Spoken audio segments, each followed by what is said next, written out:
हर किताब का अपना एक ISB नंबर होता है, इंटरनेशनल स्टैंडर्ड बुक नंबर। वो दो किताबों का एक जैसा हो ही नहीं सकता। और ISB नंबर 13 डिजिट का होता है। किताब के पीछे ये बारकोड देख रहे हो, इसके नीचे लिखा हुआ है। इसे किताब का बारकोड भी कह सकते हैं। वैसे ये नंबर दूसरे तीसरे पेज पे भी लिखा रहता है, ISB नंबर। सर मतलब इन ISB नंबर्स को इंटरनेट पे सर्च करके मुजरिम को सबसे पहले ये पता लगता है कि किताब कौन सी खरीदनी है। एग्जैक्टली। और फिर उस किताब के ISB नंबर से वो लोग अपना सीक्रेट मैसेज ढूंढ लेते हैं। तो जो पहले सोमवार को ISBN नंबर भेजा गया था सर, वो है ये 19423457099352। पूरी जरा चेक करो इन चारों किताबों में से ये ISBN नंबर किसका है।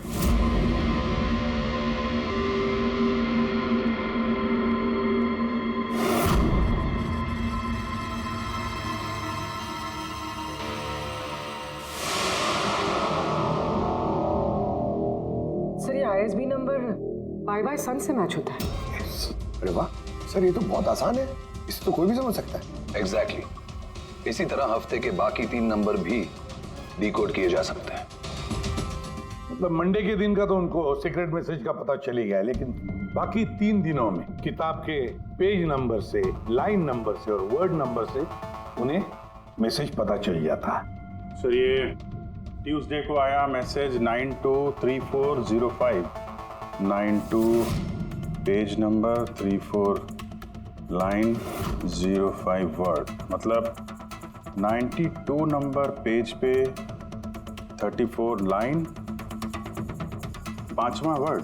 ठीक उसी तरह से हर हफ्ते एक नई किताब और एक नया संदेश।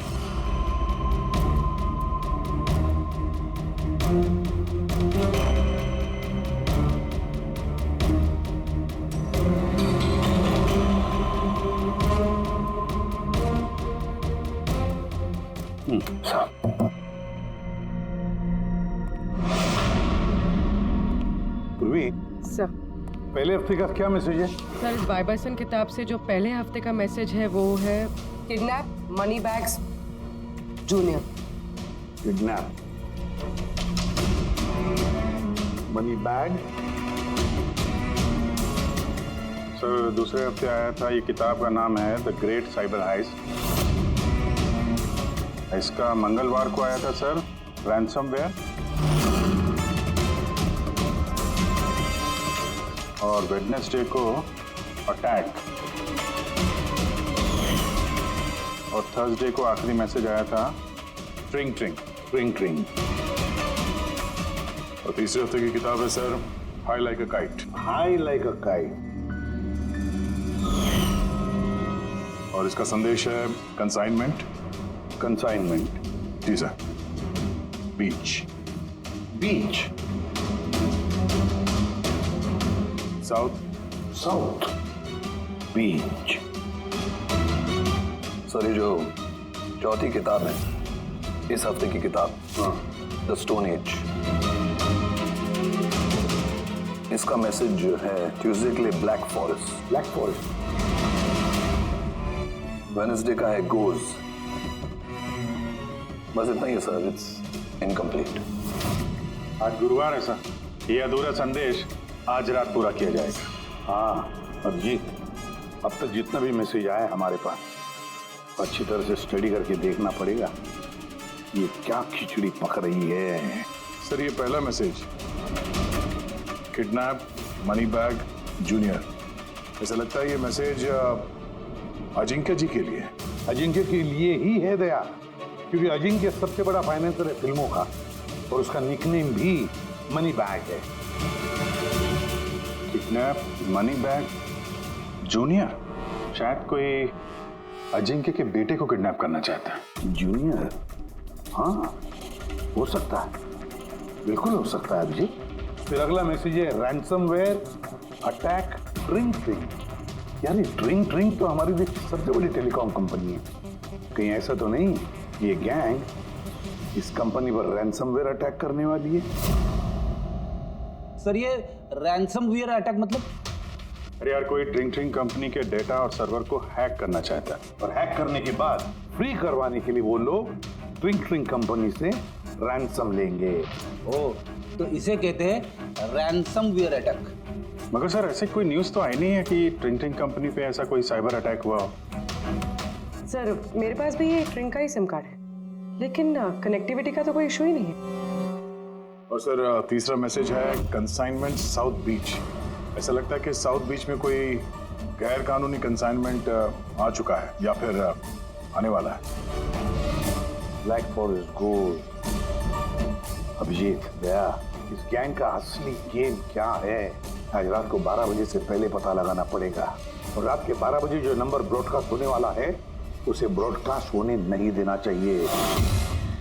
क्या काम करो, इस अजिंक्य के घर जाओ और पता लगाओ उसका बच्चा ठीक है क्या।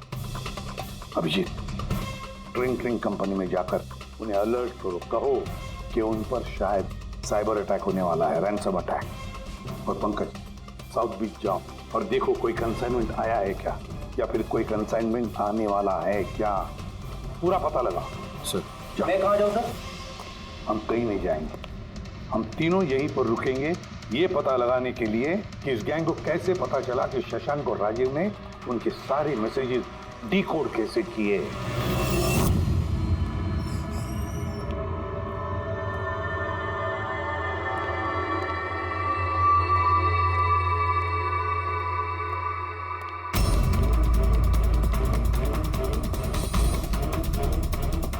Personal files are encrypted. Encrypted. Sir क्या चाहिए सर, किसे मिलना है आपको? फिलहाल सबसे सीनियर कौन है इस ऑफिस में? सर सभी सीनियर्स यहीं पे है, सीईओ और कंपनी के मालिक भी यहीं पे है, बट अभी वो लोग एक अर्जेंट मीटिंग में बिजी है। कहाँ चल रही मीटिंग? देखिए अभी आप उनसे नहीं मिल सकते। कहाँ चल रही है मीटिंग? सर वो वहाँ पे कॉन्फ्रेंस रूम में। किसी को कानो कान खबर नहीं होनी चाहिए इस अटैक की। मीडिया वालों को तो बिल्कुल नहीं तो मार्केट में हमारा नाम खराब हो जाएगा। ये बात बाहर नहीं जानी चाहिए, समझे? Thank you. जिसका डर था वही हुआ। गैंग कामयाब हो गया इस अटैक में। हेलो दया। अब देखते हैं शशांक के बाद और कौन कौन से लोग इस वेबसाइट के मेंबर बने हैं। जो इनमें से कोई एक है जिसने शशांक के बारे में अपनी गैंग को पूरी इंफॉर्मेशन दी है। सर शशांक के साथ 2 लोग जुड़े इस वेबसाइट से, कवि और रोनी। कवि और रोनी, इनकी डिटेल है क्या? देखो सर ये कवि थाने में रहता है और इसकी किताबों की एक दुकान है। कवि की किताबों की दुकान है तो फिर उसके लिए आईएसबी नंबर, मेरा मतलब है इंटरनेशनल स्टैंडर्ड बुक नंबर का इंतजाम करना तो बाएं हाथ का खेल है। और ये रोनी वो क्या करता है? सर रोनी पुणे के कॉल सेंटर में काम करता है। जरूर इन दोनों में से कोई एक है जो शशांक और राजीव की मौत का जिम्मेदार है, और वही अपनी गैंग की नई रेडियो फ्रीक्वेंसी भी जानता होगा। सर अगर हमें इस गैंग की नई रेडियो फ्रीक्वेंसी का पता चल जाए तो एक पावरफुल ट्रांसमीटर से हम उनकी लोकेशन भी जान सकते हैं। लोकेशन रेडियो फ्रीक्वेंसी का बंदोबस्त हो जाएगा, मगर ये पावरफुल ट्रांसमीटर का क्या? सर मेरे कुछ कनेक्शंस हैं, मैं उनसे बात करके हमारे लिए एक ट्रांसमीटर बनवा सकता हूँ। ग्रेट, तो फिर बनवाता। और फ्रेडी, दया को फोन करके पूछो अजिंक्य के बारे में क्या पता चला। आप कॉफी लेंगे? No thanks. वैसे ये आपके घर के बाहर इतनी सिक्योरिटी हमेशा रहती है या आज कुछ खास बात है? हाँ, ये सिक्योरिटी हमेशा रहती है। आप तो जानते ही हैं फैन लोगों को, कितनी बार ये घर के अंदर घुस आते हैं। क्या नहीं, एक्टर्स के घर के बाहर फैन की भीड़ तो सुनी थी मैंने, मगर एक फाइनेंसर पहली बार सुन रहा हूँ। आपने यहाँ आने की वजह नहीं बताई? अरे हाँ, वो मैं आपके बेटे अजीत से मिलने आया हूँ। अजीत से? मगर क्यों? क्या उससे कोई गुनाह हो गया है? नहीं, बस एक रूटीन इंक्वायरी है। मतलब? सॉरी, मैं वो आपको नहीं बता सकता, मैं अजीत को बताऊंगा। अजीत की तबीयत ठीक नहीं है। तबीयत खराब है या वो किडनैप हो गया? किडनैप? What nonsense! देखिए अजिंक्य जी, उन अपराधियों के दबाव में आके आप सीआईडी से झूठ मत बोलिए। हमें खबर मिली है कि एक गैंग है जो आपके बेटे अजीत को किडनैप करना चाहती है। अजीत कहाँ है इस वक्त? वो घर पे ही है। मैं उसे देखना चाहता हूँ अभी। रामो,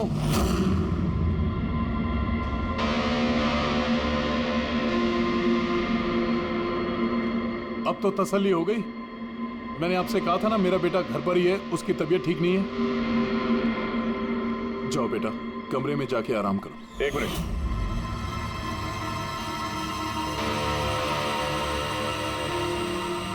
जरा कैप निकालना। मत उतारना टोपी। क्यों नहीं? हाँ? क्या कहा मैंने? क्या बता रहा हूँ? चलो। नहीं। उन्होंने क्या बोला?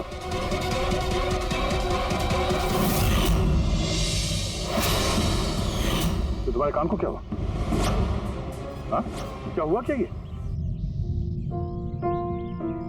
आपको इसकी जो किडनैपिंग की खबर मिली है वो बिल्कुल सच है, मगर अफसोस बहुत देर के बाद मिली। इसका किडनैप तो 3 हफ्ते पहले ही हो चुका था। 100 करोड़ रुपए देने पड़े मुझे उस किडनैपर को मेरे बेटे की जान बचाने के लिए। और उन लोगों ने चोट पहुंचाई इसे? उन्होंने पहले ही इसका एक कान काट कर मुझे भेज दिया था और फोन करके कहा कि अगर मैं पुलिस को कुछ भी बताऊंगा तो मेरे बेटे की जान ले सकते हैं वो लोग। I am so sorry. आपके बेटे के साथ जो हुआ वो तो हम बदल नहीं सकते हैं, पर मैं आपसे वादा करता हूँ उन मुजरिमों ने जो किया है उसकी सजा उन्हें जरूर मिलेगी। भगवान के लिए ऐसा कुछ मत करना। अगर उनको पता चला कि मैंने सीआईडी को सब कुछ बता दिया तो मेरे बेटे की जान भी ले सकते हैं। ऐसा कुछ नहीं होगा, मगर आपको हमें पहले ही बता देना चाहिए था। क्या गारंटी है कि ये सब करने के बाद वो किसी और मासूम के साथ ऐसा कुछ नहीं करेंगे? हाँ?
ये क्या चक्कर है? ये लाल बिंदु बार बार मूव क्यों कर रहा है? आंखों ही आंखों में इशारा हो गया, बैठ बैठ जीने का सहारा हो गया।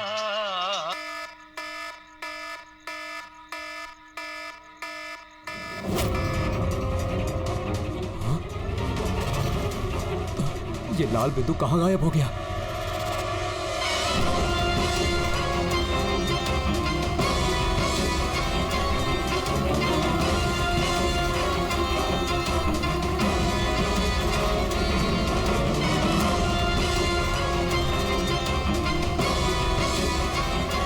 ये जो भी है मेरी तरफ ही आ रहा है।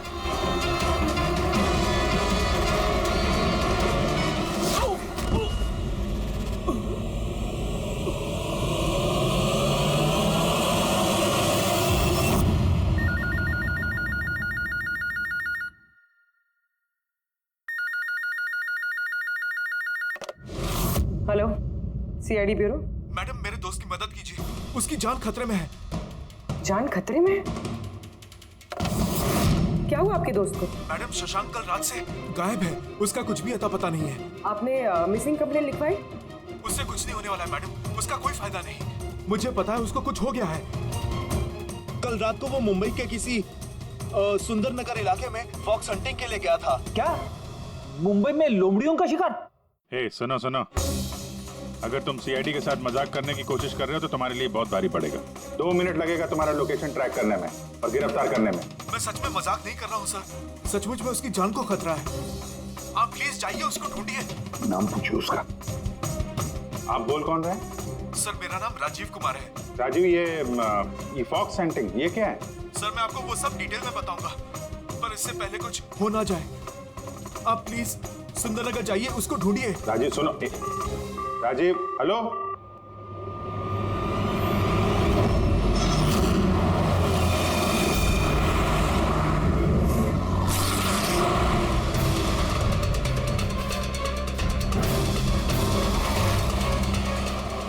सर एक मिनट, वो गाड़ी पीछे बिल्डिंग में है सर।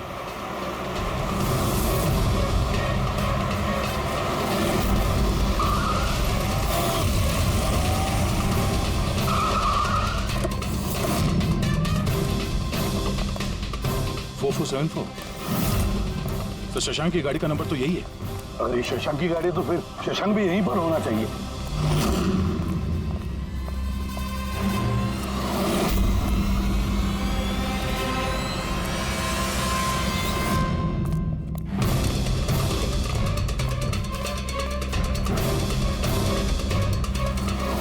Oh my God.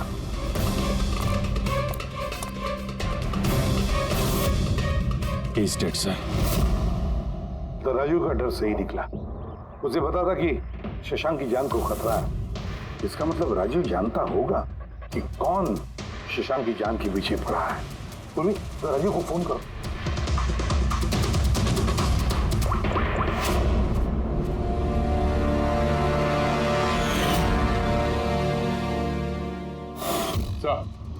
हाँ।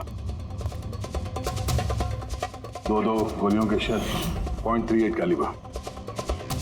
सर ये राजीव फोन नहीं उठा रहा है। सर कहीं इस राजीव की जान को भी खतरा तो नहीं है? सर एक बात समझ में नहीं आ रही सर, शहर के इस इलाके में कोई लोमड़ियों का शिकार करने क्यों आएगा? शिकारी खुद शिकार हो गया। मुझे तो यहाँ दूर दूर तक कोई भी लोमड़ी नजर नहीं आ रही है। रेडी पंकज, चुप रहो। ये फॉक्स हंटिंग सीक्रेट कोड है और इसका राज सिर्फ राजीव ही बता सकता है। राजीव के घर जाके पता लगाना पड़ेगा।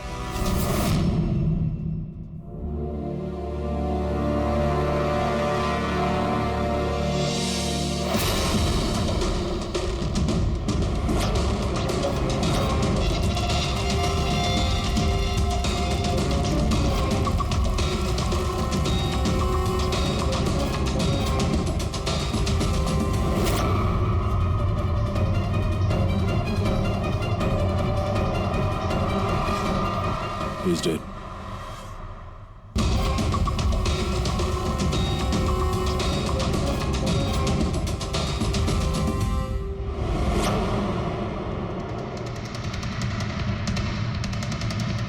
सर राजीव है सर, इसने अपने दोस्त की जान बचाने के लिए हमें फोन किया था और किसी ने इसी को मार दिया। और सर मारा भी शायद उसी गन से। ये देखिए .380 की बुलेट शेल्स, ठीक वैसे ही जैसे शशांक की बॉडी के पास में। ये कोई आपसे दुश्मनी का केस लगता है। किसी की राजीव और शशांक से कोई गहरी दुश्मनी होगी। खूनी तक पहुंचने के लिए सुराग हमें इस घर से ही मिलेगा।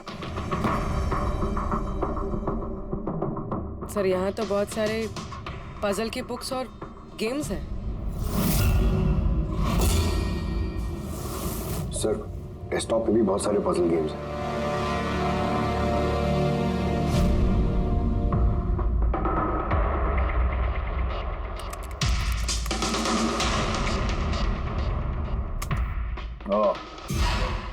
लगता है इस राजीव को पहेलियां सुलझाने का बहुत शौक था।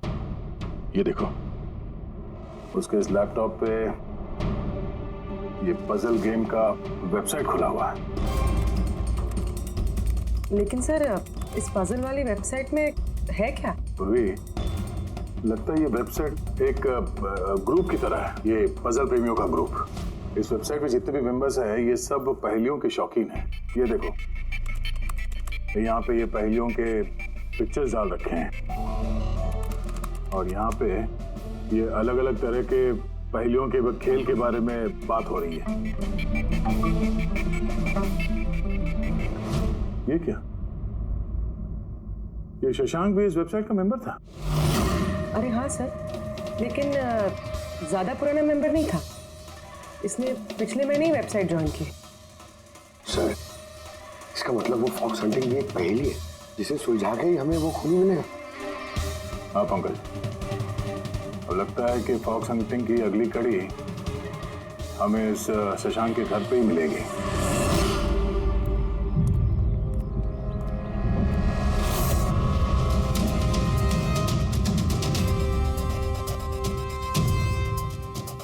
ताला लगा हुआ है दरवाजे में।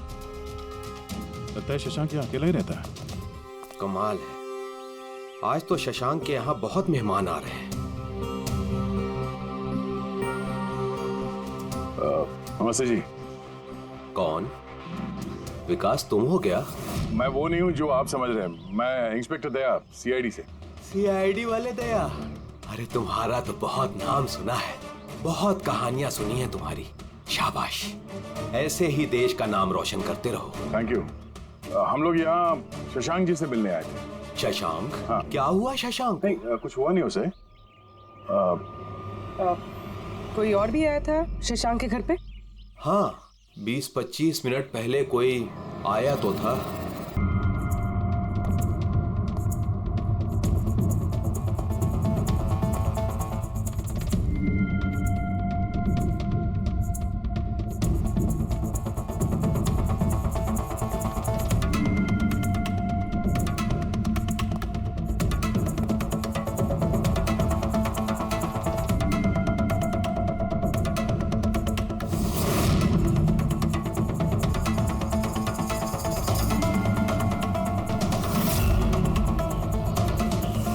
इलेक्ट्रॉनिक गैजेट्स, ये इंस्ट्रक्शन मैनुअल्स, ये सब देखकर तो लगता है कि ये शशांक एक इंजीनियर था, किसी खास तरह के गैजेट के आविष्कार की कोशिश में लगा था ये। हाँ सर, यहाँ पर तो इतने सारे सर्किट बोर्ड्स और ये शॉर्ट वेव रेडियो भी है। ये देखिए।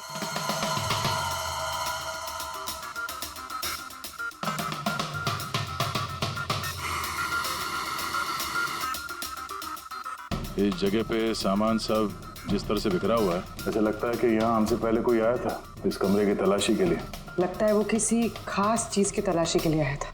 सर कहीं वो आदमी तो नहीं जिसके बारे में वो बता रहे थे कि हमसे पहले आया था? सर कहीं इस घर की चाबी तो नहीं है उसके पास? हो सकता है खूनी के पास शशांक के घर की चाबी हो सकती है, मुमकिन है। पर अहम सवाल ये है कि वो यहाँ ढूंढने क्या आया था, और जो चीज वो ढूंढने के लिए आया था वो उसे मिला है या नहीं। लेकिन सर यहाँ पर तो इतना सारा सामान है, हमें पता कैसे चलेगा कि कोई सामान गायब हुआ भी है या नहीं? पूरी पहले तो हमें ये पता करना होगा कि राजीव और शशांक की दोस्ती कितनी गहरी थी, और ऐसे किस चीज में ये लोग फंसे थे जिसकी वजह से इनकी जान चली गई। सर राजीव और शशांक की तो मौत हो चुकी, हमें कैसे पता चलेगा कि उनकी दोस्ती कितनी गहरी थी? पता चलेगा, पजल वाली वेबसाइट के बाकी के मेंबर से पता चलेगा। तो मतलब कभी तुम रोनी, आशीष और प्रकाश शशांक और राजीव के साथ वेबसाइट पर रेगुलरली बातें करते थे? जी एसएम सर। क्या तुम लोगों को किसी पे शक है कि उसने इन दोनों का खून किया? मालूम नहीं सर। अच्छा, ये तो मालूम होगा, ये फॉक्स हंटिंग क्या है? सर आपको फॉक्स हंटिंग के बारे में कैसे पता? जाहिर सी बात है, ये लोमड़ी का शिकार तो हो नहीं सकता। असली बात क्या है ये बताओ। सर मतलब समझाना इतना आसान नहीं है, ये एक लंबी कहानी है। शुरू करो कहानी। सर कुछ 1 महीने पहले ही शशांक हमारी वेबसाइट का मेंबर बना था, पर उसे हमारी तरफ पहेलियों का शौक नहीं था। तो फिर? सर दरअसल उसे अलग अलग तरह के गैजेट्स का शौक था, और वो ये दावा करता था कि हमारे सामने एक ऐसी पहेली रखेगा जिसे हम कभी सुलझा नहीं पाएंगे। अच्छा, तो क्या थी वो पहेली? सर उसने खुद का एक शॉर्ट वेव रेडियो बनाया था, और अलग अलग तरह के स्टेशंस को चेक करते करते वो एक खास तरह के स्टेशन पे पहुंचा, जिस स्टेशन का नाम था नंबर स्टेशन। Number station? ये इसका नाम तो कभी सुना नहीं। अच्छा, इस पे नए गाने आते हैं कि पुराने गाने आते हैं? अजीब बात तो यही थी सर, उस स्टेशन पर कोई गाने आते ही नहीं थे, सिर्फ और सिर्फ नंबर आते थे सर। ये कैसा रेडियो स्टेशन है जहाँ पे सिर्फ नंबर्स आते हैं? सर नंबर भी हर वक्त नहीं आया करते थे, उनके आने का भी खास दिन और खास वक्त हुआ करता था। सर लगता है इन नंबर्स के बहाने कोई किसी को खास मैसेज दे रहा है, सीक्रेट मैसेज। शशांक ने उनके कई ब्रॉडकास्ट सीजन रिकॉर्ड किए थे, और हम लोगों से कहा था कि हम उन नंबरों के तोड़ निकालें ताकि पता चल सके क्या गुप्त संदेश भेजे जा रहे हैं। तो क्या तोड़ निकाला इन नंबर्स का?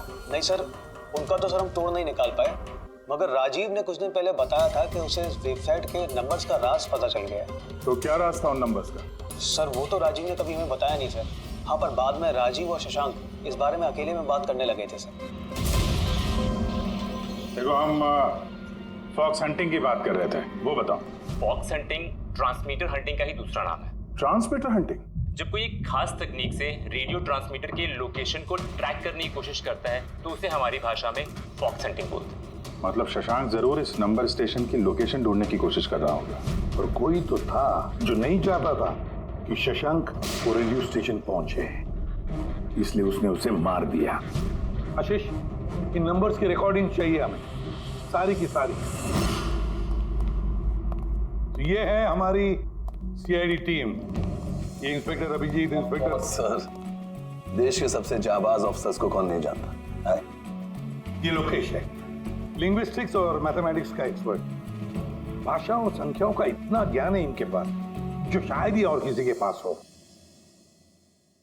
तो लोकेश जी, क्या लगता है आपको, ये मोबाइल और इंटरनेट के जमाने में कोई नंबर स्टेशन का इस्तेमाल क्यों करेगा संदेश भेजने के लिए? अभिजीत, ये नंबर स्टेशन का इस्तेमाल बहुत पुराना है। इनफैक्ट सेकेंड वर्ल्ड वॉर में भी कई देश की सेनाएं ये तकनीक यूज करती थी अपने उन एजेंट्स तक पहुंचने के लिए जो दूसरे देशों में थे। हाँ, मानते हैं कि इस वक्त मोबाइल इंटरनेट का जमाना है, पर मोबाइल इंटरनेट से दिए गए मैसेजेस बहुत आसानी से ट्रेस हो सकते हैं। एग्जैक्टली, इसीलिए तो ये वही तरीका इस्तेमाल कर रहे हैं, सेकेंड वर्ल्ड वॉर वाला। अब लोकेश, पता ये लगाना है कि इन संख्याओं के पीछे असली मैसेज क्या है। Sure sir. वैसे ये मैसेजेस कौन सी रेडियो फ्रीक्वेंसी पर आए थे? 3.22 नैनोहर्ट्ज।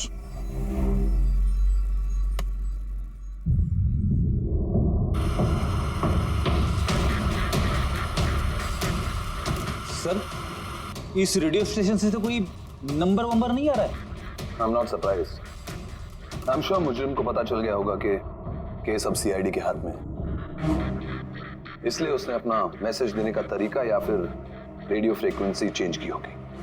तो नया चैनल ढूंढने में कितना वक्त लगेगा? बहुत मुश्किल है दया। एक नया चैनल ढूंढना मतलब रेगिस्तान में सुई ढूंढने के बराबर है। महीनों या तो सालों भी लग सकता है। नहीं लोकेश, हमारे पास वक्त भी नहीं है उतना। एक काम करते हैं, पुराने रिकॉर्डेड मैसेजेस सुनते हैं। लोकेश जी, ये मैसेजेस हफ्ते में 4 बार भेजे जाते हैं, मंडे, ट्यूसडे, वेडनेसडे और थर्सडे को। ये मैसेज सबसे पहले हफ्ते के सोमवार को ब्रॉडकास्ट हुआ था उस नंबर स्टेशन पे। आंखों ही आंखों में इशारा हो गया।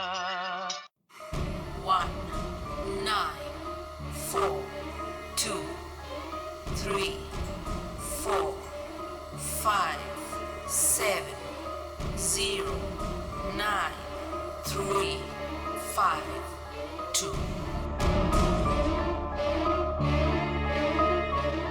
आंखों ही आंखों में इशारा हो गया। 9 2 3 4 0 5। आंखों ही आंखों में इशारा हो गया। 6 7 2 7 1 1। आंखों ही आंखों में इशारा हो गया। 5 2 1 8 0 7। नो प्लीज टेल मी, ये संदेश चारों दिन एक ही समय पर आए थे कि अलग अलग टाइम पर? नहीं, एक ही टाइम पे, रात 12 बजे। और फिर हर 2 घंटे बाद इन नंबर्स को रिपीट किया गया था। और इसके अगले हफ्ते के नंबर्स यही थे या दे वर डिफरेंट? नंबर्स तो अलग थे, लेकिन पैटर्न सेम था। मंडे को 13 नंबर्स, ट्यूसडे, वेडनेसडे और थर्सडे को 6 नंबर। इससे साफ जाहिर होता है कि जो मुजरिम है रोज अलग अलग मैसेज भेजते हैं, और ये जो मैसेज ये लोग भेजते हैं वो एक मैसेज 4 हिस्सों में कर भेजते हैं। लोकेश जी, 1 मिनट प्लीज, मुझे कुछ समझ में नहीं आया, आप फिर से समझाएंगे? मैं समझाता हूं, तेरा पेपर देना था।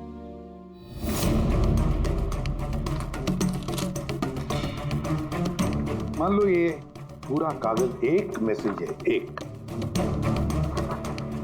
इसके हम 4 हिस्से करेंगे। अब इस एक कागज के 4 टुकड़े हो गए, 4 हिस्से, मतलब एक मैसेज के 4 हिस्से हो गए, है ना? ये देखो,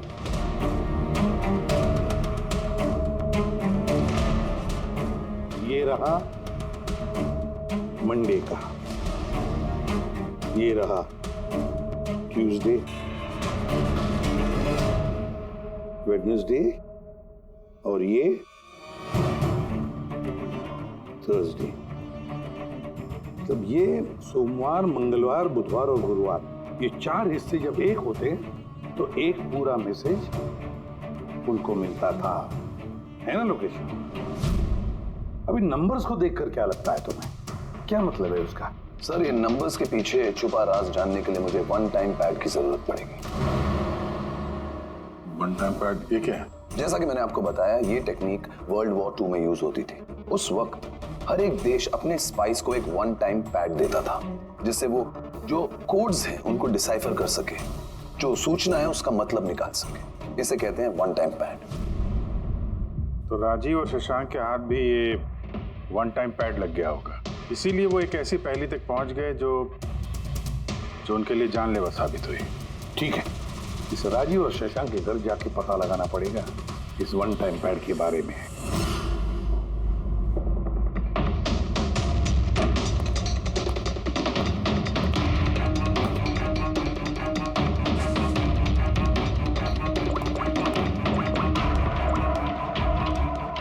हेलो अभिजीत सर, यहाँ पर तो कोई कागज नहीं है। आपको कोई कागज मिला?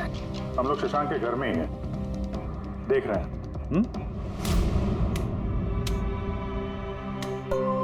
कौन शशांक? कौन है यहाँ? आप आइए। पहचाना? इंस्पेक्टर दया। अच्छा, सीआईडी वाले दया।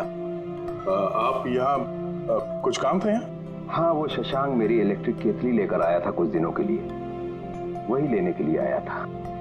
पंकज, सर देखो वहां पे कोई इलेक्ट्रिक केटल है क्या? सर, ये इलेक्ट्रिक केटल तो शशांक की है, इंटरनेट से मंगाई उसने। ये बिल है साथ में। नहीं, ये इलेक्ट्रिक केतली मेरी ही है। लगता है आपको कोई गलतफहमी हो रही है। ये केटल तो शशांक ने खरीदा था। नहीं दया, मुझे कोई गलतफहमी नहीं हो रही है। तुम्हारा ये ऑफिसर या तो झूठ बोल रहा है और या मेरी तरह अंधा हो चुका है। अरे बदतमीजी क्यों कर रहे हैं? मुझे दिखाई देता है और मैं झूठ नहीं बोलता हूँ। यहाँ पे बिल्स हैं। ये इलेक्ट्रिक केटल, इलेक्ट्रिक कंपोनेंट्स, ये सर्किट बोर्ड और ये किताबों का बिल। क्या कहा? शशांक ने किताबें खरीदी? एक और झूठ। अरे नो झूठ, ये मेरे हाथ में बिल्स हैं। शशांक किताबें खरीद ही नहीं सकता। एक मिनट, आप ये ऐसा क्यों कह रहे हैं? क्योंकि उसे डिसलेक्सिया है। डिसलेक्सिया? हाँ, डिसलेक्सिया। इस बीमारी से पीड़ित लोगों को पढ़ना ही अच्छा नहीं लगता। किताबें खरीदना तो बहुत दूर की बात है। पंकज, वो किताबें कहाँ हैं? सर, किताबें तो नहीं है, ये खाली डब्बा है। ओह, इसका मतलब है खूनी यहाँ किताबें ढूंढने आया था। तो वो किताबें ही वन टाइम पैड है जिसकी हमें तलाश है। ये कितनी किताबें?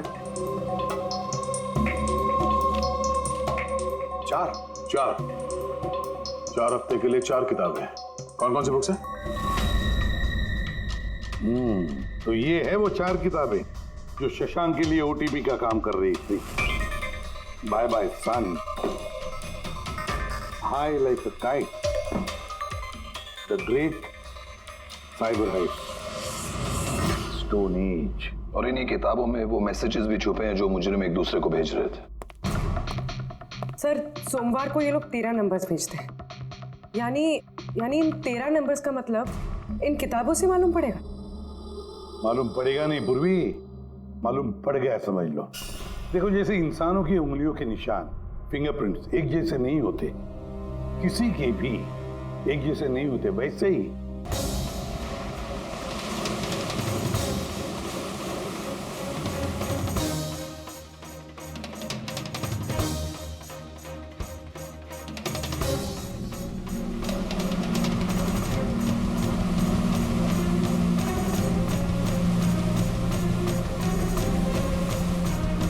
अगर वो कंसाइनमेंट आ चुका है और डीलिंग हो चुकी, फिर तो कोई सुराग मिलना चाहिए यहाँ पर।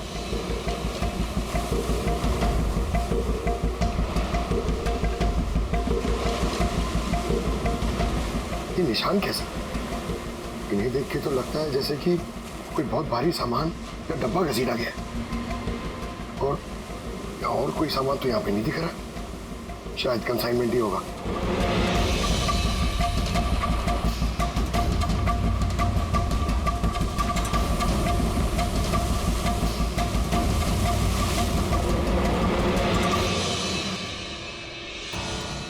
आपके पास तो काफी अच्छा कलेक्शन है किताबों का मिस्टर कवि। आप लोग यहाँ मुझे बुला लिया होता मैं ब्यूर आ जाता। हम लोग वीडियो चैट भी कर सकते थे फिर से। लगता है आपको हमारे यहाँ पर आना पसंद नहीं आया। जी नहीं, ऐसी बात नहीं है। क्या लेंगे आप लोग, चाय या ठंडा? चाय ठंडा तो बाद में ले लेंगे, फिलहाल तो हम लोग किताबें लेने आए हैं। मिलेगी? हाँ हाँ, क्यों नहीं। बोलिए कौन सी किताब चाहिए आपको?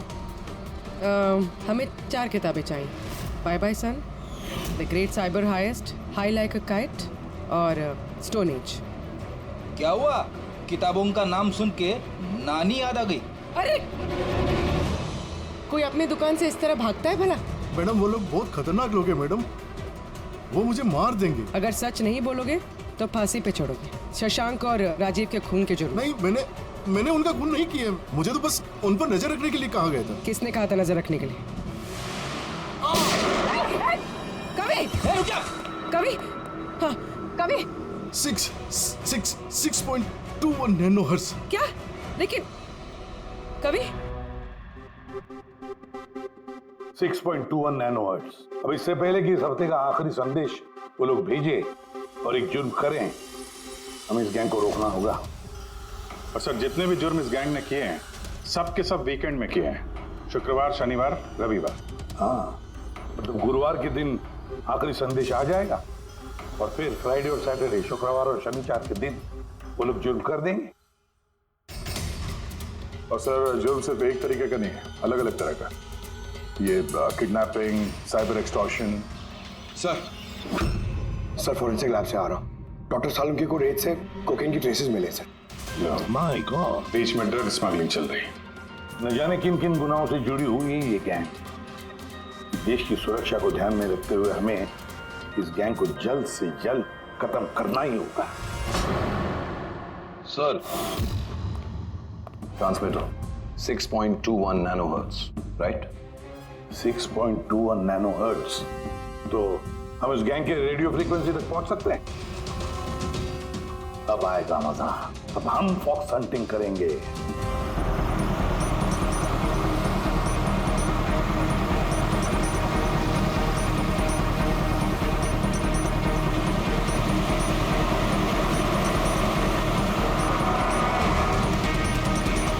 बस सर, यही सिग्नल दिखा रहा है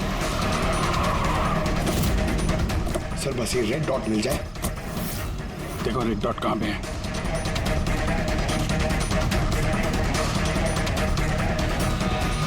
सर 12 बज रहे हैं, ये ब्रॉडकास्ट किसी भी वक्त हो सकता है। मैसेज मिस नहीं होना चाहिए। हाँ, किधर है? सर एक मिनट सर।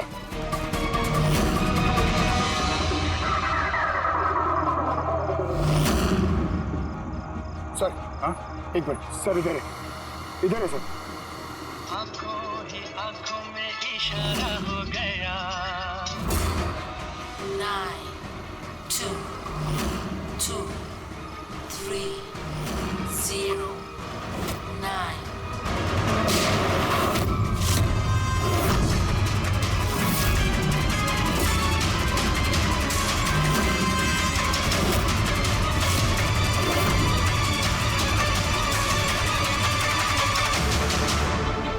Oh no, इसने तो अपने आप को गोली मार ली है।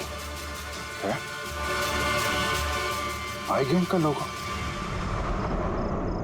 इस गैंग से तो हमारा सामना पहले भी हो चुका है। कौन है तुम्हारा बॉस और कौन कौन लोग शामिल है तुम्हारे धंधे में? इसका जवाब आप मेरे मुंह से कभी सुन नहीं पाओगे एसीपी साहब। इस गैंग में काम करने वाले अपने बॉस का नाम बताने के बजाय आत्महत्या करना ज्यादा पसंद करते हैं। ये तो गया, लेकिन अगला जुर्म होने से रोकना होगा। वो क्या नंबर है उसका देखो, मैसेज का क्या मतलब है? 92 number plate 2309, 23 number line. Kaboom. Kaboom? Kaboom क्या होता है सर? कबूम मतलब धमाका। धमाका मतलब कि कोई बम ब्लास्ट होने वाला है? पहले जो शब्द मिले थे हमें मैसेज से वो थे the stone age, black forest, ghost, और अब कबूम, ब्लैक फॉरेस्ट में धमाका।